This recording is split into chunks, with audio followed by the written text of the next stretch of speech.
The science of binoculars. Whether you're gazing at the magnificent stars or at the beautiful wildlife of our planet, binoculars are a traveler's best friend.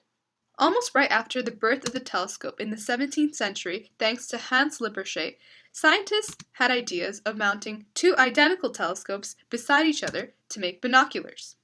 Over centuries, binoculars have transformed from the Galilean design named after the developer Galileo to the prism binoculars with high image quality that we use today. In this video, we'll be discussing the scientific development of binoculars and the controversy surrounding the Large Binocular Telescope. First, we'll be taking a look at the objective lens of a basic binocular, remembering that two diagrams will essentially give you your binocular. So in binoculars, the objective lens, the lens closest to the object that catches the light rays, is always converging, as you want the light rays to refract to the principal focus and form an image, not diverge in several directions as it would through a diverging lens. So as I was saying, the light rays from the tree, which is beyond 2f in this video, they travel to the mirror. Now the light rays that are parallel to the principal axis, they converge at the focus, while the ones going through the optical center continue their path, and they eventually meet to form a smaller, real but inverted image, but also consider the notations in the bottom left corner. Now, what would happen if you placed the diverging lens right before where the real image forms? Well, there no longer would be that real image. Instead, the light rays would continue to travel as they did in the previous diagram. However, when they reached the concave eyepiece, they would diverge through the concave eyepiece and reach the viewer's eye. Since the human brain cannot accept that light bends, our eyes will extrapolate the light rays to form a magnified, virtual, and upright image. That's exactly what we call a Galilean binocular. The Galilean binocular was essentially two of the diagrams mounted side by side to give you the binocular. The only additional feature of the Galilean binocular was a center focusing ring, which allowed the viewer to adjust the position of the lens according to the position of the object. It was invented by Galileo in the 17th century, this particular design. Although it was able to create an upright image, it had narrow field view and limited magnification, although it served perfectly fine for operas in place. However, in space, they could invest more money, and they did not require an upright image. Telescopic binoculars were first seen in 1825 when invented by J.P. Lumiere.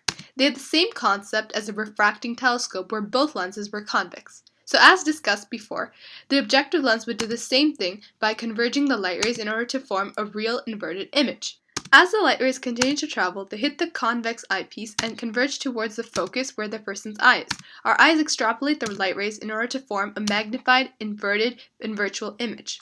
However, what do you do if you wanted to view a tree on land? It can't be inverted, so there's a problem. Soon, there was a scientific solution: poroprisms. Thanks to Keplerian optics, the study of methods of making an inverted image upright, in 1854, Ignazio Porro patented the poroprism erecting system.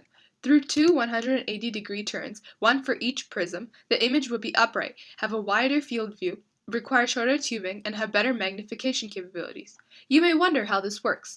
The critical angle for glass is about 41.1 degrees.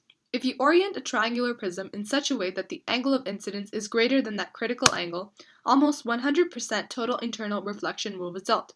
The emergent rate can either be 90 or 180 degrees. In the poroprism, the light first enters the object at an angle of incidence of 0 degrees, then internally reflects 90 degrees, then again internally reflects 90 degrees, then exits the prism, and does the same thing in the second prism. This is also known as retroreflection. Let's put the poroprism binocular all together. So starting with the objective lens that's converging, it does its usual job by converging the light rays in order to form a real image. From the real image, they hit the poroprism and make a 180-degree turn per prism.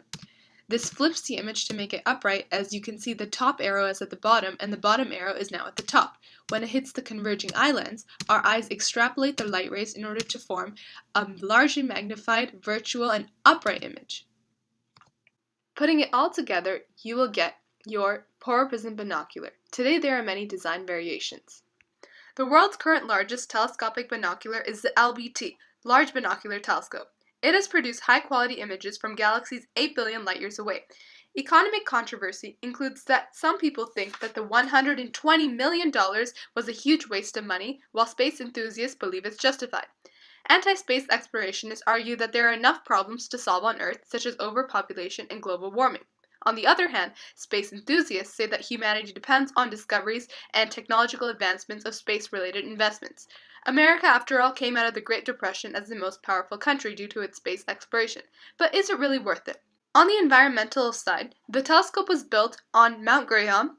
The mountain, however, was no way pristine. It had been deforested through much of the 1900s. Several biologists and environmentalists opposed this as they believed that the red squirrel would be endangered by this construction. Red squirrels are still living on the mountain but have lost their habitat. Regardless of the controversy, militaries use binoculars, everyday people can enjoy our scenic wildlife, and hopefully someday, astronomers will be able to discover many more worlds through binoculars.